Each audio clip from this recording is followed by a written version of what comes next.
Yeah, it's okay. Good. I pledge allegiance to the flag of the United States of America and to the republic for which it stands, one nation, under God, indivisible, with liberty and justice for all. Okay, call meeting in order. With that, if there's no addition, I'll approve the agenda, make a motion to approve the agenda. Second. Okay, all in favor? Aye. All right, I'll make a motion to approve the minutes for March 19th, 2024. I second that motion. Any questions, comments? All in favor? Aye. Meeting's finished, John. I was to have an early childhood meeting last week, but the director had some kind of emergency that came up, so it's being rescheduled for later this week or early next week, so that's the only one I had. Okay. I had SIAD, which is juvenile detention. The big news there is they had an ISAC come and do ET or IT audit. And you'd think they would be part of the judicial systems, but they're not. So they need to spend $13,000 a year. Basically on storing on a secure cloud. It's more yearly. So they are suggesting that all 13 counties pay $1,000 more to be a part of SIAC. And I have For a pet peeve project. well, it's making sure their juvenile records are secure or up to date.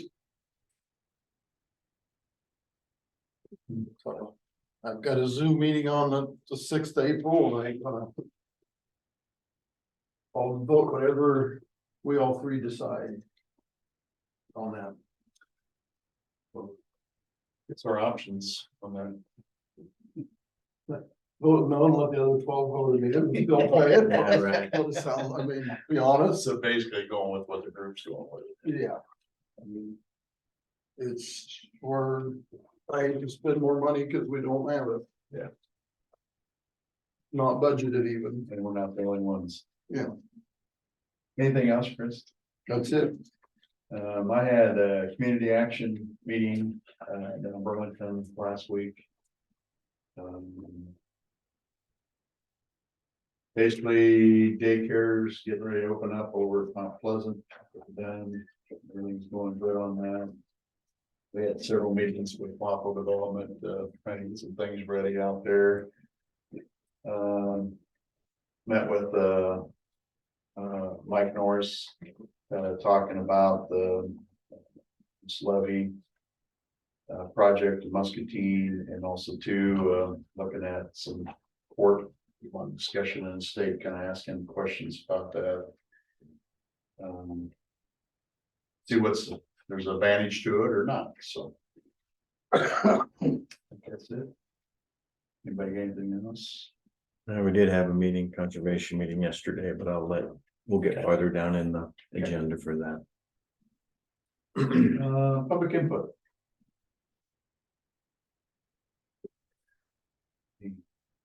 Good news, great news. Yeah, because we don't need any more bad news, that's for sure. Oh, you have anything? You did here? Okay, I just want to make sure. Okay, payroll changes, there's 4 of them, I think I sent around. I did review them. The only question I have is the one that's on Lana. Yeah, she went up. I thought she was coming out of the director, out of the assistant director down. I assumed she was, but didn't you decide to keep her on for a month or 2 to help? Yeah, it's going from she's going from 60 to 62,000. She's going up. That might be a step raise, Oh, but like Oh. years of service. oh, Is that you're the right. bottom? Length of service increase. Okay. Yeah, my bad. And they're all length of service increase. From deputies to secondary roads. We got Waffle House to put in here somewhere.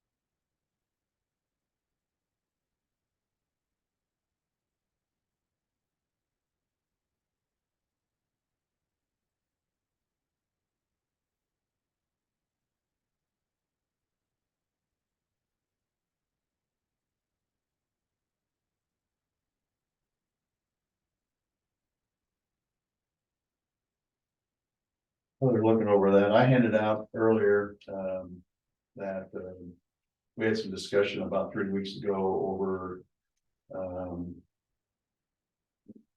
what was gained off the solar farm, and everybody, I give copies out to everybody on that. And I guess a comment and one of the figures originally showed that the taxes off at 800 acres was 271,000, it's only 27,000. So it explains it all on that, so I give you guys a copy to see that, so it's a positive that I had out there, so. Another adding error Yeah, so through the office, just so, didn't debunk. yeah, By the previous yeah, no, workers. yeah, Thank You you. don't take credit for that? No, I don't. Thank you. I've taken up for, and I'll go ahead and expand on that a little bit. There's been quite a bit of controversy about that.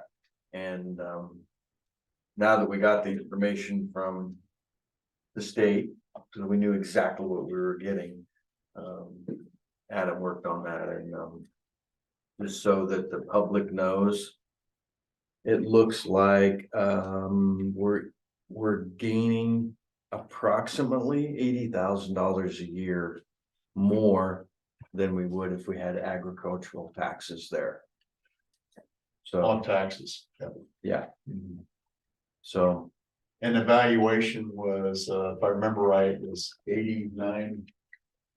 Almost 90 million on the solar, so, that's quite an asset for, value in our asset. And reason ours is, 95.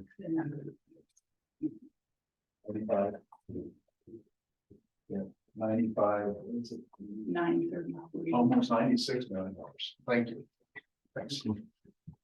So that's a great. But we just want to make sure we got the right information out. I know it was. That's how many acres? 800 acres. Yeah, 800 acres that has panels.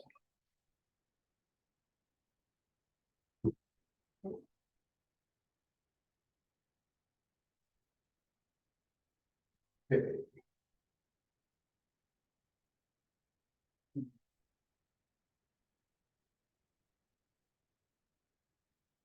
Adam, we have a few minutes before our 8:45. Would you go ahead with some of your updates, please? Sure. Maintenance wise, we've been pulling a bunch of rock and we're getting our annual quota pretty close now, getting done, so. Good, today we are hauling our extra mixed sand and salt up to Columbus to pack it away for the summer. We'll leave a little bit here, but, should be able to get the junction one full. Last week we purchased some more pure sand and packed that away, and then we'll top it with the mixed stuff, so we should be all buttoned up for the summer and have it all stored away out of the elements anyway, so.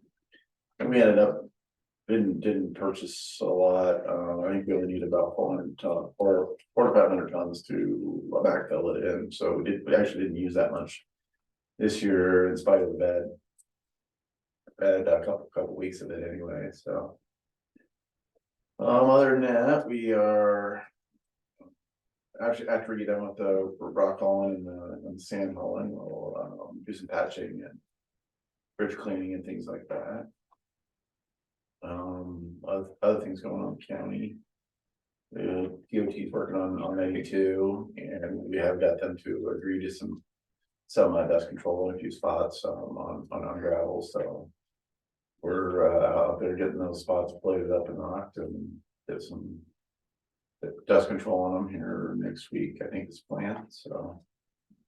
On the office, we're working on, construction plans, we had originally thought we were gonna, concrete, G28 next 14. And do that as a joint project with, Muscatine County, but it didn't quite work out, because their project is gonna be a full removal and replace. And ours, we were gonna do an overlay, and we decided to switch it up and are gonna go with an asphalt project up there.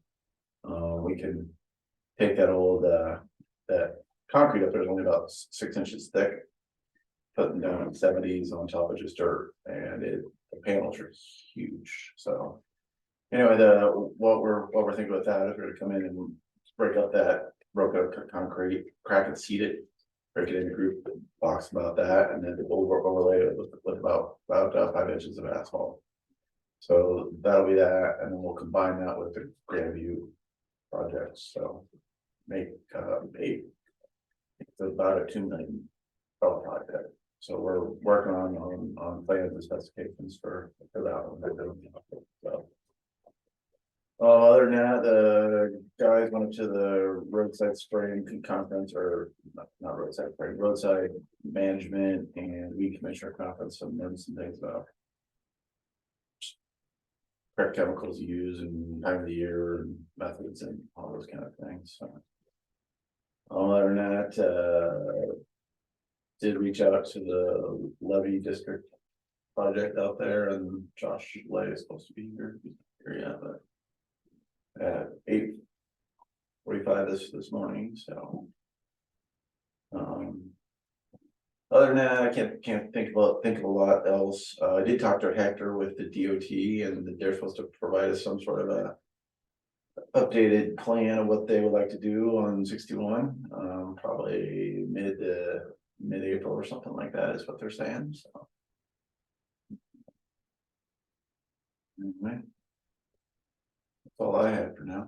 You had a approval of a 2025 budget on here also too. DOT. Okay, did I send that to you? Okay. So every year we have to report to the DOT our expected budget. So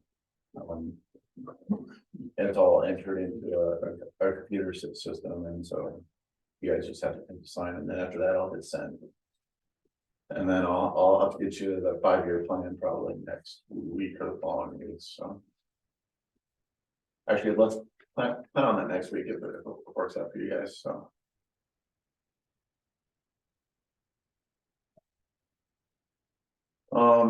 Have met with our suppliers, for the dump truck and the wings and all that. Met with them and got updated quotes on that, and there are a few details that we, box placement on the truck and the wing type and things like that. We met with them last week and got that figured out. Getting final quotes and some things figured out on the sign truck and on that various truck, so.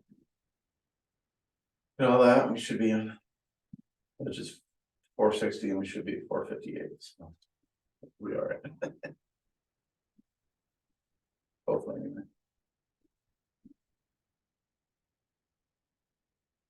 Once you look at it over, Don or Chris, we will make a motion on that. 7. I'll make a motion to approve the secondary roads 2025 budget. I'll second that. Any discussion? All in favor? Aye. All three of us sign that? I think just, I don't recall what it says on the front there. Just one. Just Chairman probably. So. I think auditor has to sign maybe. Yes. Okay. Okay, is Josh, are you on there? Is that iPhone?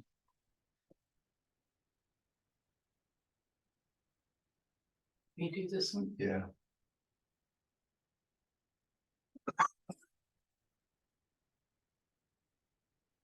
Josh, you there?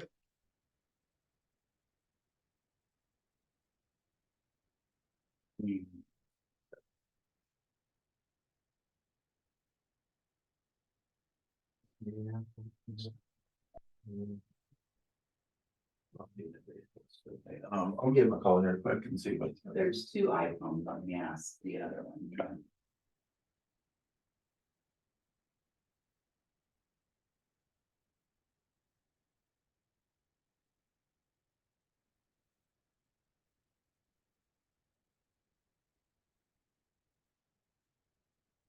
Well, we try to get that done.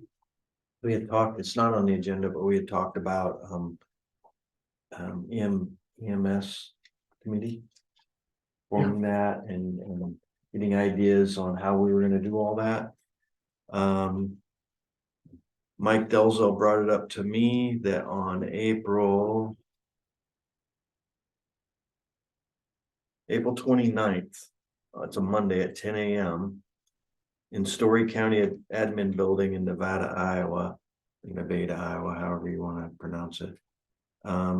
They're having a meeting on this particular thing. Essential Services Work Group.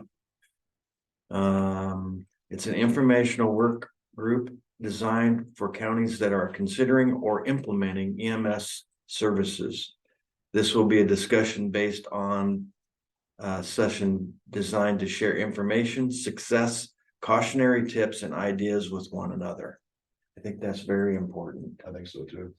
That may help or answer a lot of the questions that we have. Yeah. And I don't see any need to reinvent the wheel if other people have already done it. I do believe Mike's gonna attend it with me. Okay, But, you're going good. I'm going at the end of April to that meeting, and again, we don't have till October really to, No, I think that's excellent. so we're gonna go to that together and spend the day and listen, and I'll have a report when we get back. Sounds So great. I wasn't ignoring what we were talking about. I'm Nope. just gonna have to slide it till first part of May, maybe. April 29th. Yeah, 10 a.m.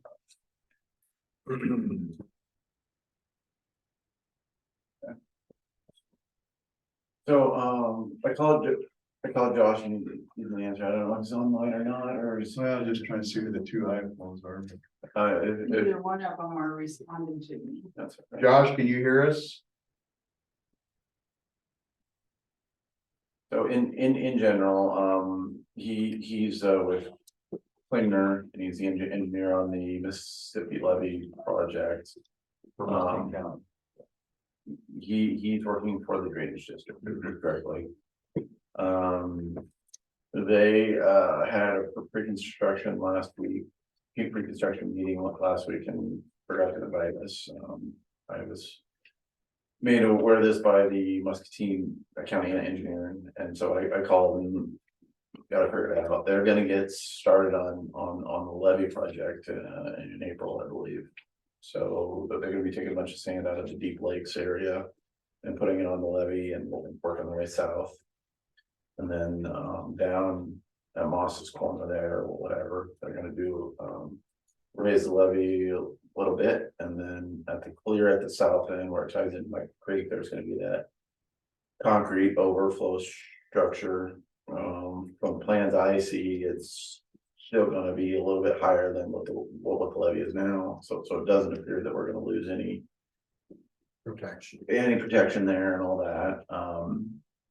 You know, they've applied or have given me emails about, you know, haul routes and things like that, and doesn't look to be a lot in Wise County going on. Obviously, they're gonna driveway and they're gonna cross our trail, and if it's a shoot up or whatever, they'll have to replace it and stuff like that. But I don't know. Not a big deal. Nothing has really changed since we talked last time. I was just kind of like, oh, well, okay, we didn't know that you're going and all that. It looks like it's kind of a April through September project on how things go for them. So Yeah, I called several. Yeah, and stuff. What's the drainage district's take on it? They must be all for it, because they're one of the sponsors of it, so. I mean, yeah, so.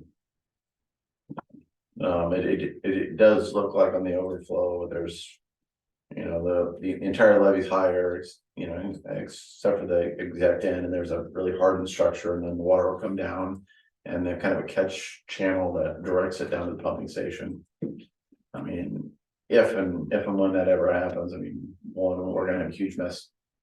Regardless, because I mean, it's gonna be seeping through the levee, and Odessa is gonna be flooded out, and you know, Oakville might get it in a That's the next project. You know, I mean, That's there's not this one. you're right, but if it ever overtops this thing, I mean, there's gonna be, it's gonna be a disastrous event in the entire nation, but. So.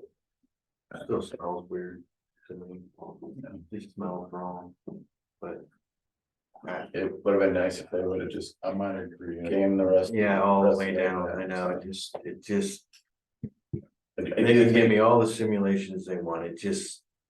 Muscatine County's raising their levy to protect themselves, and Yeah. it feels like Louisa County is the overflow area, but Mhm. you know. Puts more pressure on Illinois' levy too. So the concerns, I think we all have, and we talked about in the past, you know, is the existing pump station pumping capacity and. You know, and if water gets in there, it has to get pumped out. And then we also have a problem with water coming in through the levee up by the power plant, running across ground, flooding out homes. And then getting that all down the pump station is an issue, and I don't think this addresses any of it. It doesn't have to, but it's just. And that area is not part of the drainage district. Right, and that's Makes it worse. beyond the roads control there, but. So.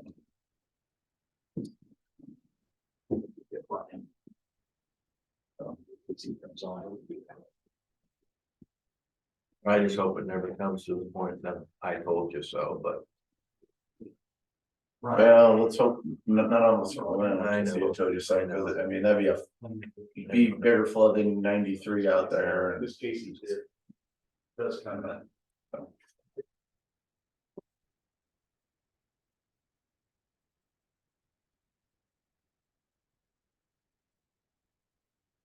But we seem to have an event every 25 years. I just. Again, they're raising their levy, they're not raising ours, and they're telling us it's benefiting us. It just seems completely backwards. Josh texted me and he will be here at 9. We get started, right? Just say, last time I gave my update, you guys had a full room too. And I didn't want to take up all your time, so I gave you that briefing by paper. Then I realized maybe I wasn't clear to say, I'm leaving that with you, see you later. So I hope you didn't misinterpret that, but a lot of good information there, tell you what I've been up to. But today I'll just take a few minutes to describe some of this, what I've been doing. Other than maintaining the weather, enough rain for the farmers. It is severe weather month, so all bets are off after this.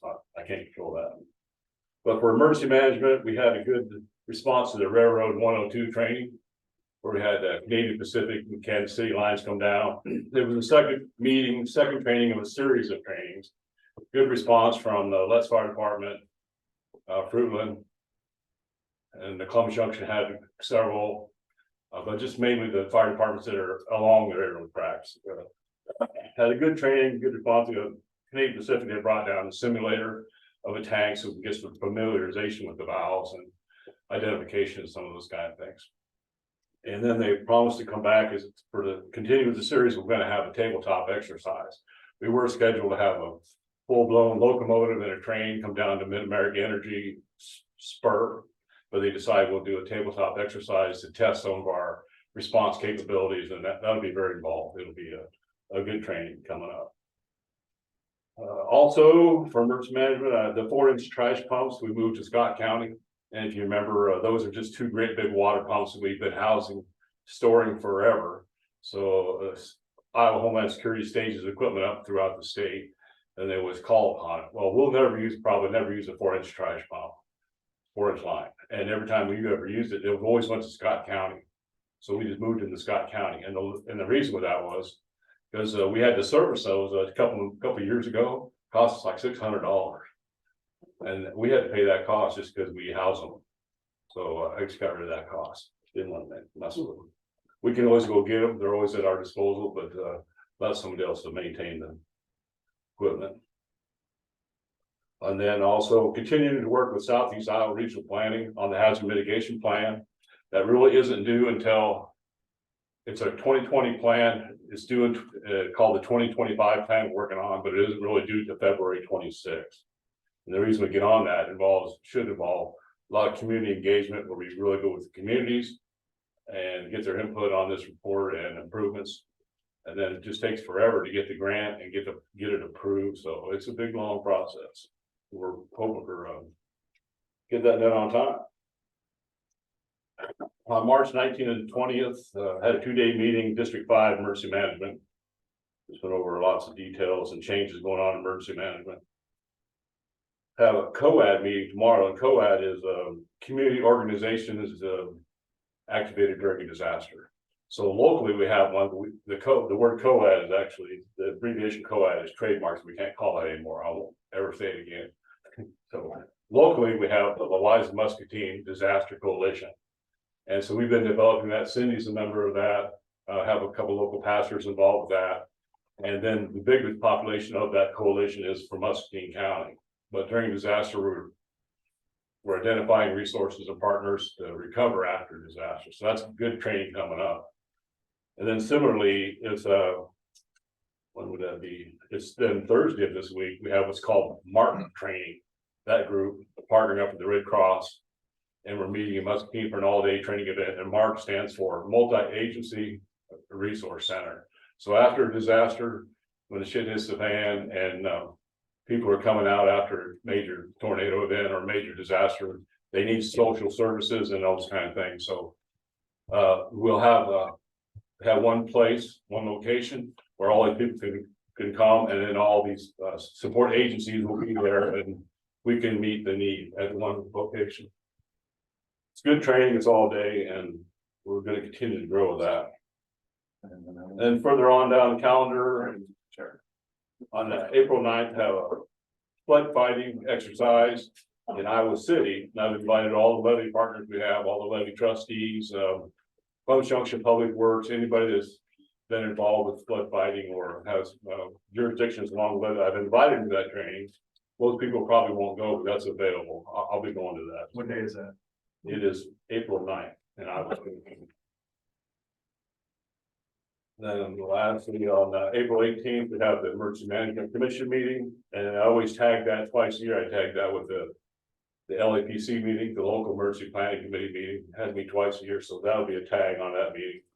I've invited a couple extra people, guys from our representative from the EPA and also from DNR to come and talk to our group. And it's usually tier 2 reporting people come to that. That's for emergency management. For 911, we had what's called the Region 5 RIC call. So RIC is the Regional Interoperability Council or Committee. So Region 5, all emergency managers talk about interoperability radio communications.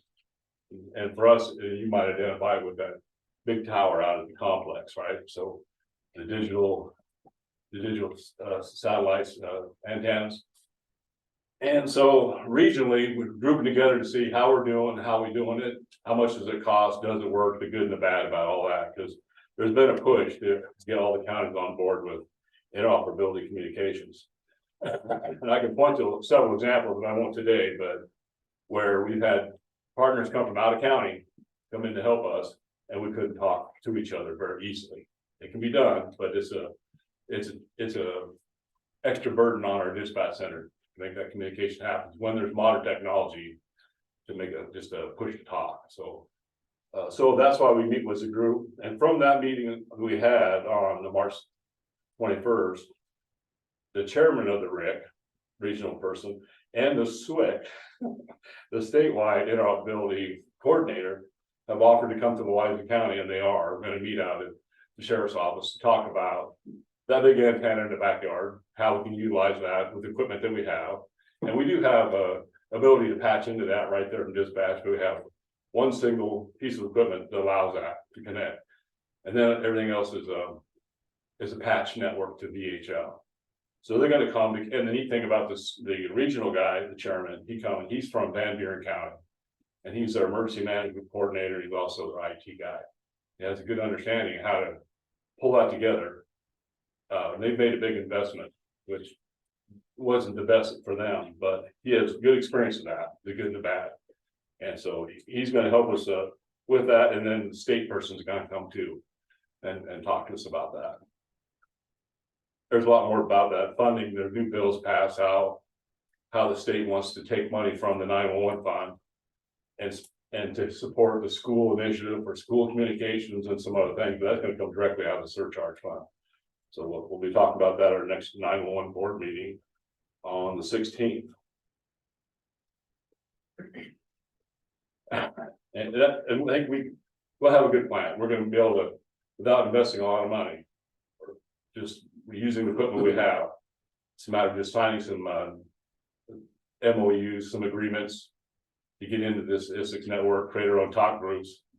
That costs us nothing with the equipment we have, maybe some charges in though, just to change the programming in some of our squad radios. That'll be a minimal cost just to improve our communications.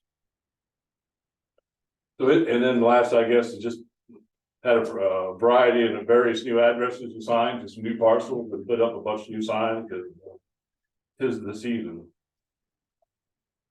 In the world of safety, so in lieu of our monthly meetings, I've been reaching out directly to some of our department heads. And here we have a new season coming up, and new people have been shuffled around. So, for instance, I talked to conservation, and I had planned to meet with them all at one time. But that kind of fell apart because they have some budgeting meetings and things. But I've talked with them individually, just kind of remind them about the safety of the mowing and this chainsaw season and those kind of things. And we'll get together when they get a better calendar date. Meeting with public health today. They have a department meeting, so I've offered, and we'll go out and sit with them and talk about some of their safety concerns. They travel, they get into people's homes, and they have some issues I want to chat about, but that's how I'm going to kind of handle it, is go do some site visits and cover our safety issues. And along with that, I spoke with Chief Deputy Brandon about that yesterday, and their safety can change in a second, in a millisecond.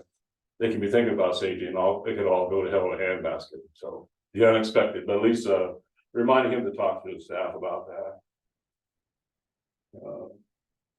I've got this in my hand because I think you did a good article, Jim, on the cohort for Columbus Junction joining the cohort from the flood coalition.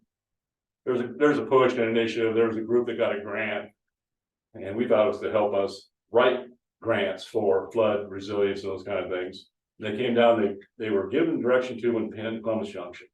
I told them in good faith, I can't just tell you, yeah, Columbus Junction needs help, and there's so many other communities that do. I mentioned Les, Fredonia, and even Louisa County itself had a couple projects I brought up. So we had a meeting, those people came, and really what they were doing, they had a grant just to help us look for resources, look for grants. Well, we already know what those grants are. It was a good feel moment for them, but they created a cohort with the Iowa Flood Council. And so the cohort exists, and you can participate, stay informed, and all those things. And they came back, and they still only picked one. They said we can only really pick one, so they picked Columbus Junction. That happened as a result of Adam, you remember that meeting we had there, and so we were all partnered up in Columbus Junction, and Todd Salazar was there representing Columbus Junction, but they were pinned to be the cohort for Louisa County. So to add on to your story, I'll just give you this, but Columbus Junction made the map in their update. You can have that as part of your information on that. And then the other thing I say about the Iowa Flood Center is that the director's retiring. That's kind of in that article there too. And that's kind of sad. He was the guy who really kicked off the flood center. He put up a lot of the monitors that are on our bridges and monitor the elevations of our rivers and streams. So he's retiring. So I hope we get someone that can carry that forward too. That's all I got. Did everybody bring it up, Bella? Yeah, right. How many trains are they expecting to pass through that Gladstone Columbus Junction area once they get up to speed? Well, so the numbers were that we were receiving between 5 and 6 a day now, between 4 and 6. They were expecting that to increase up to 18 trains a day. And the math in my mind, I'm thinking, oh, well, there's only 24 hours in a day, 18 trains a day. Means it's a constant train, seems like to me. And, but what I've learned through this in the last year or so from our representative, our hazard emergency responder from Canadian Pacific, who's held this training, that the increased traffic would be mostly called intermodal. So an intermodal are those shipping containers that come off the ships, just like the one that hit the Boston or the harbor this morning. Anyway, they take them off ships, they put them on semis, they put them on trains, they stack them on trains. And sure enough, as I go through Columbus Junction, I've seen a couple of the trains go through, intermodal trains. And inside those containers, they have told us, mostly fruits and vegetables from Mexico. And I can only appreciate that. So it won't be a significant increase in hazardous materials, mostly just produce coming out of Mexico and Southern California type stuff. But there will be 8, they're planning on gearing up to 18 a day That's what their number was. They shared with us, up to 18 a day. in one track. Yeah, and so some of the concern with that, with people in Les and Columbus Junction and Fredonia, said that that'll just be a constant horn blast come through town. And ironically, when we had this safety training in Les, the guy was standing in front of his computer, we started the train went by, and the horn was so loud, he had to stop. That's happened twice now, he's come to visit, so. It's right in our face, but so we were opting and hoping and trying to learn about in creating quiet zones. But quiet zones are very expensive because you have to have improved crossways and some things. $100,000 to Yeah, 200, or this a couple of years ago, we asked about that. For instance, in the city of Fredonia, they have 2 crossings. How do we quiet that down? Improve the crossings. So the improved crossing is going to cost about $450,000. And so probably not a lot of chance. We got a schedule here pretty tight, so thank you, Bill. Okay, Yeah, thanks. all right. Josh, move schedule around for you. Sorry. You got 25 minutes. 25 minutes, oh man. Am I gonna be really done? All right, so. Before we left off last time, I'll good spot. No, it's all good. Need a table? No. Be all right. We can lay it on the floor, I guess we need to. These are the plans for we can look at them later, I guess. We had a pre-construction meeting last Friday that we should have really had Adam be at to talk about haul routes, especially X61. The project hasn't really changed much since we last talked about it. Mainly because the strict timeline with EDA, we had to get off everything permitted and approved so that we didn't lose the funding on the Muscatine County portion side that we got approved for. And I do want to bring up that we did initially, when we started this all, we did try to target a grant for both Muscatine and Louisa County portions of the levy to try and get the whole thing built up to like the 100+4. And we kind of went through that a little bit last time, that EDA only approved the grant for the Muscatine County portion, but then we went ahead and moved forward with a bit of improvement on the Louisa side that's being funded by Muscatine County. So there's about 3,000 feet down at the downstream end. That's kind of the low point now of the levee that we're putting additional sand on, probably I think 20,000 cubic yards. Muscatine County is probably around that 55,000 cubic yards. So Louisa County is probably only getting about half of that total sand amount that we're kind of raising the levee with. That down by the Monsanto area. Yeah, the most of the Muscatine stuff is like basically from Maple Grove Road, which is maybe half a mile south of GPC, down to like Spring Lake, which is right north of Mid-American. Yeah. So that's where the bulk of it's going, but about 20,000 cubic yards is going to raise a portion that's currently low on the Louisa County, like where it basically dog legs back towards. And then we are putting that hardened overtopping structure. And I do want to point out again that we're not lowering the levee there to make that overtopping structure. It's basically just, we're raising the existing low point, and that is going to be at the 100+3.5 or so. where that low point is. We just want to make sure that if for some reason a big flood does come through at some point, that since that is the new low point, quote unquote, that it's protected and it won't just completely scour out the levee there. We'll have a good spot for it to come in if it needs to just overtop for. I mean, hopefully we're not, if we're looking at a crest, we're looking at like, hopefully a matter of hours, not days of that crest. So it would just be water coming into this loop, heading in the drainage network towards the pump station being pumped out. So that's the thought there, and I can kind of run through the plans if you want to. I sent Adam the updated meeting agenda from the pre-construction meeting. I have some construction schedules, at least for you guys, but I did send Adam copies of those PDFs and copies of the plans and specs and basically everything that we talked about in that meeting. But if you guys have any questions for me, I can certainly answer those. If you guys want to take a look at the construction schedule. I have Legacy Corporation of Illinois is the contractor that got selected to do this. They're the low bidder for both the Muscatine and the Louisa County portions. So they put this draft schedule together. I don't know how much they're gonna stick to that, but they said they are gonna probably try to start with that Louisa County portion where they're filling kind of where the tieback starts back towards that would be called feature 2, I guess, is the Louisa County portion. I heard you say something about during a high water event that the seep water in there will be handled back to the pumping stations. Are you making a different route? Because there's no drainage on that side of that levee. It's not in a drainage district. How's that water? I think he was meaning the little bit of water that would overtop the levee at the south end, it will go back to the back to pump station. Yeah, Muscatine Island hadn't had a overtopping event in the history. Yeah.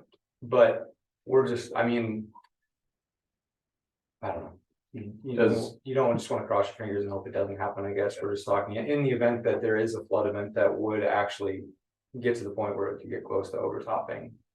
The first part that it would go would be right there, and that's why we're putting that hardened structure there to try to keep the levee in place. Because in other cases where we've had a levee overtop, where there haven't, it's just a sand levee, and it overtops there, it completely scours it out, wipes it out, and you got a 20-30 foot hole in your levee that water is pouring in. And so we're hoping with this that it's just inches for hours rather than a scour hole that'll be open for years. But my question was, what are we doing for seepage water? Are you doing any drainage ditches? We're not, no, we're not doing any, because it's basically, it's tied into the Muscatine Slough, and that feeds directly to the pump station, right where I can show you on the map. What we're talking about. But Josh, you think the one of the questions we've always had is the seep water that comes in up by the power plant, right? That's always been an issue for us and for our residents and all that.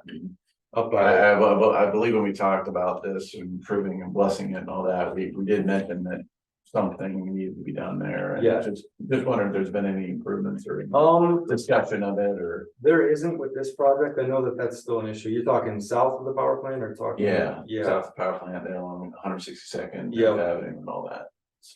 No, there's nothing. I mean, so when we initially targeted the grant for Louisa County, it was going to be a complete levee raise, so it was going to be raising the levee the whole way. There's not really anything involved with like seepage berms on the Louisa County portion. I mean, besides, I guess at this overtopping, we're gonna have a very beefy levee section there at that tieback. So there hypothetically should be less seepage at that point where we're putting all that sand, but we don't have anything with this involved with seepage kind of more upstream closer to the power plant. Questions? You did want to look at it. Yeah, the only issue I have is, and I've been on that levee, as a ex-tow truck driver owner.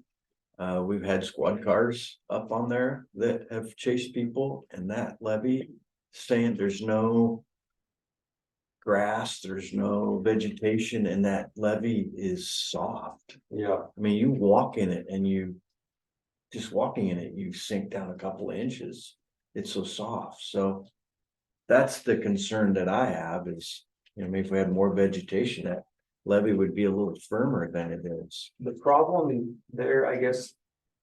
It would be, we've seen cases where you put like a different type of soil or even like a clay cap on the outside and that kind of grows grass a little bit better than the sand. We can't, based on the Corps' direction, we can't really put a lot of good soil on a levee because then you run the chance of trapping water in the levee. Hmm.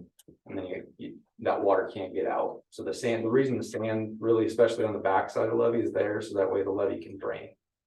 So that way we're not having water trapped in the levee, and then we have some sort of seep issue where we actually settle out, drop, and then your levee profile drops, and then you get overtopping or something like that. I understand, it's just sand is so, Sand, it'll only pile up so high. no, I get that, and that's, I mean, so especially. Your section down there at the tieback, we're widening that out quite a bit. So you gotta get more footprint to get higher. The south of the power plant is one of the worst spots I can. Yep. Well, the power plant, the river gets kind of neck down if you look between the Illinois and Iowa levee. Yep. That's a thin. Pinch between you guys and Bay Island. Yeah.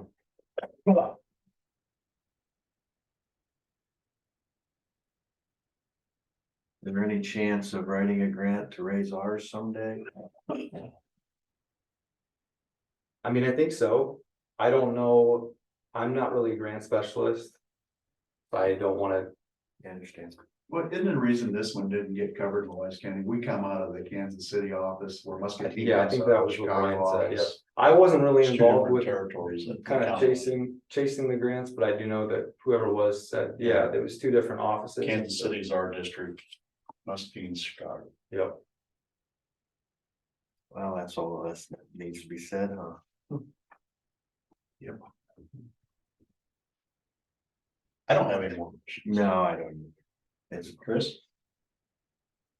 Let the levee break and DU won't put it time on will wet tell. now. Time will tell. What happened at Oakville? So, what kind of, haul road agreements are Muscatine County getting for theirs, or? So Muscatine is still kind of working through that now. They're kind of talking, so they're getting the material from Deep Lakes County Park. They were gonna use 57th to Pettibone, but now they're talking about potentially cutting through Deep Lakes, maybe buying a property right by Deep Lakes and then just cutting through River Trading Company. And just using haul trucks the whole route and then just repairing that section of Pettibone when it comes time. To get to the Louisa County portion, it's gonna be the 57th in Muscatine County, and then it's gonna be 61, basically the whole way down to Brad Moss's property, if you know where that's at. So I've given him Stephen Foster with Legacy your contact information, so hopefully he's touching base with you. I know they're working with Muscatine County to try to figure out which route they're gonna go up there, but hopefully I've told him about the entrance and the 61 just to kind of work through you with that to try to get that ironed out. We do have, I guess, it's a bit of a blind corner there. Brad said they're planting beans at that big sweeping corner there, so we still have signage at either end, just like trucks entering roadway. I don't know if you're gonna want flaggers, but I guess we can work through that with them once they talk to know it. But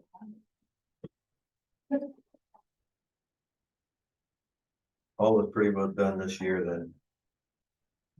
we're You're starting here, starting here in a couple of weeks, probably probably all the way up till December. December. Yep. Muscatine County or the Louisa County portion is hopefully gonna be done more like September. Okay. Shouldn't be into. Well, I think that's kind of a condition that Brad had. So we're hoping to get that one knocked out quicker than the Muscatine, just with the Muscatine. We could give them a bit more time just based on construction, but Brad wanted them done with everything by September. How far down did you shoot elevation from, obviously from Muscatine? How far down in West County did you shoot elevations on the levee? I am. Hello. we're basically just using the core. For the course data. Yeah, so we did a survey for the section that we were approved to Okay. do. But for the profile itself, yeah, we're using the course 2016. I mean, our city that is affected is Oakville in our county, and that's the one that we always worry about, you know? It may not be a big community to other people, but it's important to us, so. Yep. And we just worry about how that affects that community and those citizens, so. Yep. I guess you're talking impacts to other, yeah, so we did look at that when we got through the permit with the Corps. And just for this, I guess, it would have been a higher impact, I guess, if we did a whole comprehensive raise. But basically what they're looking at there is they're looking at floods that haven't happened.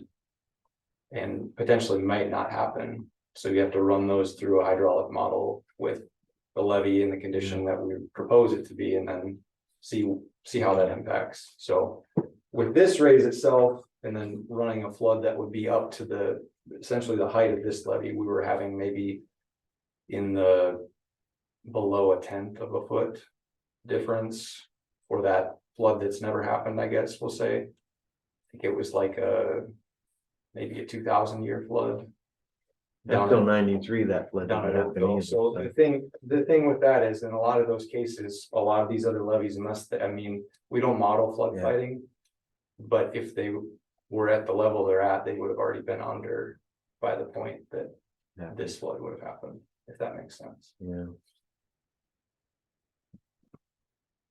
So, Thank you for coming out. yeah, no, thanks. I'm sorry that I didn't keep you guys a little bit more in the loop there. We are kind of just trying to rush through the federal stuff, try to get, and I think we had to be under construction here by March, and so we were running they had 1 million forms that we had to kind of go back and forth with, and everybody had to look at it 4 or 5 different times, and you guys probably should have looked at it. And I'm sorry about that, but we were kind of scrambling to get the federal side taken care of. To recap, a year ago, they wanted to knock the levee down 4 foot and put a fabric on it. Now they want to raise it 3 feet and put cement on top of it and down below the pumping station. Not raise it 3 feet, raise it 3 feet upstream of where that is. We're basically just leaving it as is Leave it and then as putting it, yeah. And we weren't gonna drop it 4 feet. It was 3 or 4 a year ago, wasn't it? No, it was only ever going to be a foot below the proposed level of the, like if we were to raise the entire levee. So we weren't ever gonna take it down below 100+3, because we didn't want to mess with any certification or anything like that. And what changed from the fabric to the cement? Well, so Or come up more money or? no, so what it is, it's a fabric that has essentially artificial turf. And then the cementitious material is in that artificial turf. So we can show you guys, I guess, what that would look like. I can Is bring it a it. matting or something that they It's- put down? It's not like a revetment mat type. It's basically like a artificial turf that they put in like 3-4 inches of cement. They hydrate that, and then they've done tests on it. It actually can hold up in a lot of cases over time better than like revetment mat or riprap Okay. for water velocities. Although hopefully we never see any. We're really hoping that this is never used. It's just more of a contingency in case. for We some all reason this hope that. Noah's Ark flood does come. There's a way to take it without wiping out the levee. And Drainage District 14 is good with this. Yep, well, Rod McNeil is part of both boards. Right. Yeah, so. I, So overall, this project isn't. Is it about flooding, or is it about like rates of insurance and all that behind the levee? so basically the reason this project came to be is because there's a section in Muscatine that's below the 100+3. And we don't want to get into having to recertify or go freeboard deficient or anything like that. There's a section of it that's below where it's authorized to be. whether that's settling over time or what happened there. We don't have any sections like that in Louisa County where you're below where you should be. We would eventually obviously like to get it raised to a point where we're all the same across the board, but they did have a low spot, and that's kind of why this ended up happening. Yep. Thank you. Yeah, thank you guys. Thank you. And hopefully, yeah. I don't know if Stephen goes back to yes. For audience, we have a closed session meeting now, everybody's asked them to be up the area until at least 10 o'clock. Yeah. And you give a copy to me. Yeah. You know. They can sit. Really pinches. I wonder when. How do they, They were that until they do that concrete, big overlay, it was just talking about, could that be put on our levee? So we'd have some growth, and will that trap the water wrong side of the levee? I wanted to ask that guy, but I think it will. Probably very expensive, but you want to start chipping in. How high do you think the levee should be? Wise County. It just makes me feel weird. Some of the northern people are raising their levy. Yeah. And they're not doing, just. Well, it's like the flood wall in Evans Fork. Yeah, It's gonna affect, it's gonna affect. You're funneling the water farther downstream. I just don't, Hey guys. doesn't feel right. Yeah. Can't see a little bit. Well, see, there's a house file 8945. We can't, our levies can't be higher than Illinois. What's that? I'll leave when you need to. Just like when we had a levy at my bottom and by me, there was fights, literally fights over how high the levy. I'll make a motion to close the regular meeting.